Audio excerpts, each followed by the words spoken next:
On a special weekend in June, amateur radio operators gathered in fields like this one to see how many contacts they could make in a 24-hour period. Of course, the field is only the beginning. First, antennas are needed to radiate the signals to all parts of the globe. This year, the club is going to be operating 2 separate stations. The first antenna to be erected is going to be used by the CW or Morse code station. It is basically a large rectangle of wire, approximately 30 feet on each side, suspended about 20 feet into the air. 2 of the club members have spent many nights in designing and constructing this antenna, and this weekend will provide the final test of their design. One of the problems with an antenna of this size is how do you get it into the air? Well, tying one end to a tree seemed like a logical way of supporting such a large antenna. Of course, someone does have to climb the tree to attach the support. Here Charlie, W9LJ, shows us some of the tree climbing skills learned as a boy. Too bad they don't have Olympic tree climbing contest. Charlie would be a sure winner in that particular event. That'll be good, right there. Charlie, right there, don't go any higher. Sure, I'll kill you. I would like some. Heck no, I want to see if it works. He's looking at me. I want to see if it works before I put it on here. All right, 2 mosquitoes sitting right there. Get it down.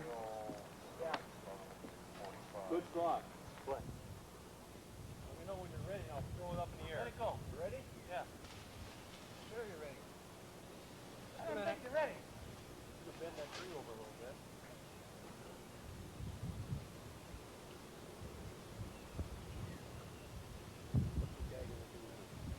Go back on it. Somebody here inside the barn to take this outside. We got one there. Want me to loosen it a little bit? We're going to have to. I'm loosening it.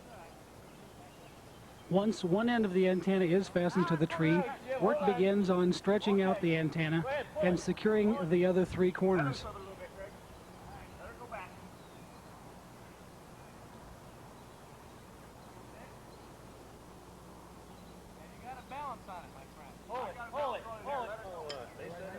Unfortunately, there aren't enough trees for each side of the antenna, so 3 masts constructed of heavy gauge water pipe, along with the necessary guy wires, were first assembled on the ground.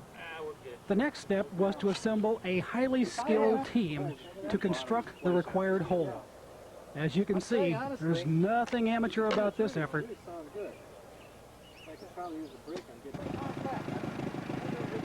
Of course, raising an antenna requires not only technical skill, but also strong backs. Everyone has to pitch in to raise the supports and hold them in place while all of the guy wires are secured. Okay, get another guy. Nick? Got a couple of up. All right, who's got the stakes? Stakes. Who's got the stakes? Got a hammer, where's the stakes? Stakes are laying over by the bar. Sledgehammer, I'm going with you at some point. Sledgehammer's right there.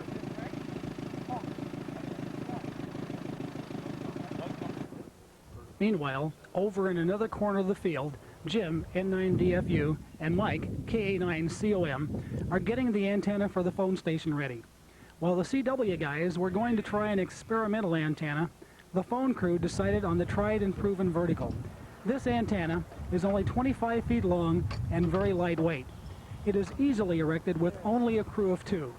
Jim does claim that the hard part is getting the vertical mounted to the mast, but he sure makes it look easy here. You just gotta be quick. At precisely the same time, hams everywhere begin to transmit, each hoping to log more stations than anyone else. After all, field day is a contest. Nick, WB9JKO, and Charlie, AJ9N, take first turn at the CW station. Don, N9DJD, and Jim, N9DFU, attempt to make the first contact on phone. Let's listen. Kilo Victor 5 Papa, you are 2A Indiana, 2A Indiana, QSL? Yeah, QSL is 2A Indiana, we are 2A 2A Southern Texas, and just for the heck of it, what's your KSAH, over? Crown Point, Indiana. Crown Point, Indiana. Go ahead. Yeah, roger. You're about 30 miles from my hometown at Kankakee, over. Ah, super. We'll run over there today and say hello. Good luck in the contest.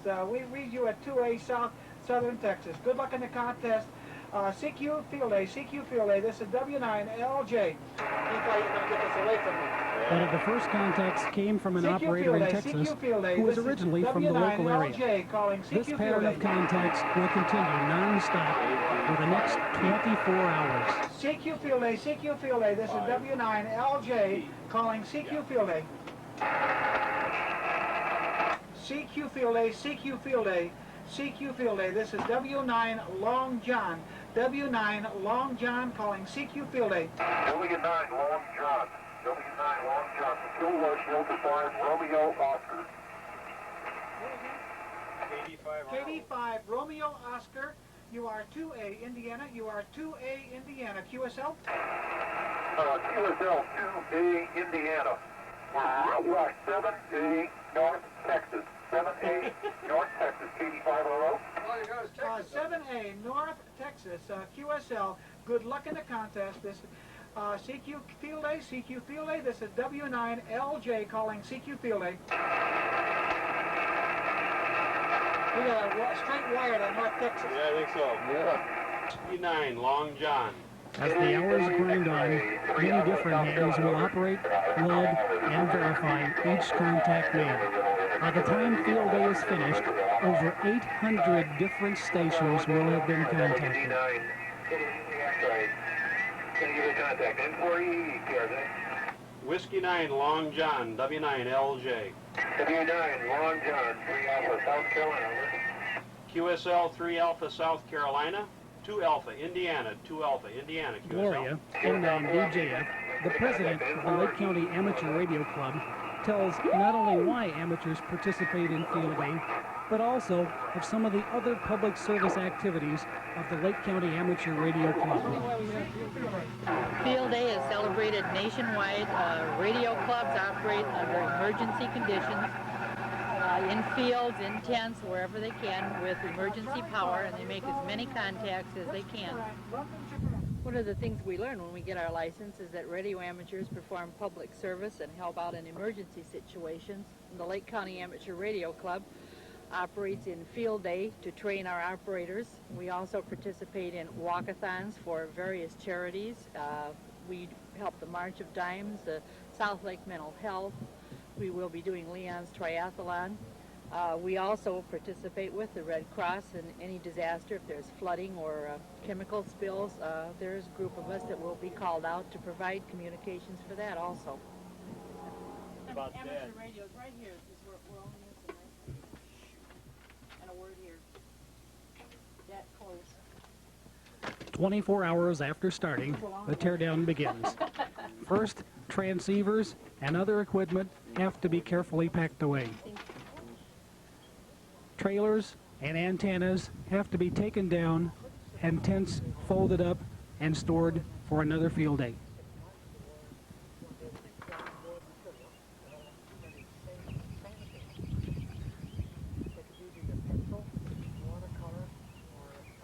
The time has come to reflect upon the performance. Let's listen to Charlie and Nick discuss how well they felt their antennas performed.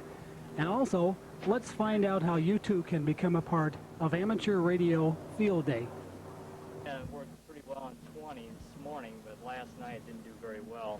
80 meters was not very well at all. It didn't work. It didn't work very good at all, no. And 40 worked pretty well. 15, the conditions of the band were such that it just didn't want to work. Well, There's no propagation on those bands. 10 meters didn't want to work at all. First of all, we didn't, I don't think technically it worked as well as it was We'll supposed have to go back work. to the drawing board on that. But it, But as far as an emergency antenna goes, for code and for a field day type operation, it did work. I mean, it would get out, but not as good as other antennas can. what we probably needed to do was to get it higher than what it was. Well, what, you got 35 feet? And I think at maximum it was probably between 25 and 30 feet.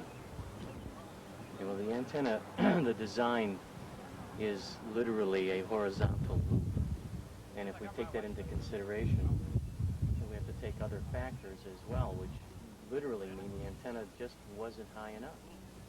We laid it flat as opposed to having it vertical. Affected too much by the earth conditions, Yeah. especially with the rain and high wind had kind of affected the antenna. Has the sag, is that since last night? Yeah, the sag has happened since last night, so maybe some of the rope up there is stretched out somewhat. I don't know. I would suggest that if people were interested in getting into amateur radio, the first thing they should do is attempt to find an individual who they know is involved in amateur radio. If they can't do that, they can always contact the Lake County Amateur Radio Club. You can also go to the Lake County Public Library, where our books and address of the officers and phone numbers and everything is on file. And some of the radio stores in the Lake County area are familiar with the club and some of the other local hams, so they could help you out also. And yeah, Do it. the Lake County Amateur Radio Club does offer code and theory classes at least once a year, so that all classes of licenses are available to the public. Code and theory classes usually are held in the fall, and once again this year they'll be starting September 6th, first Wednesday in September, Highland High School at about 7 o'clock. It goes on for about 13 weeks from 7 to 9 p.m. each Wednesday night. So if you're interested, come on out. We'll have the novice class, general class, and a class for advanced extras. While everyone else can breathe a sigh of relief now that the field day is over, for Mike, the field day chairman, the work is only beginning. He tells us of some of the things that remain to be done. As you can see, I think the fellows did a good job this year. We had a big turnout. We had, I think, 25 club members who participated, plus another 7 or 8 that were behind the scenes, donating equipment and lending the things we need to make this program work.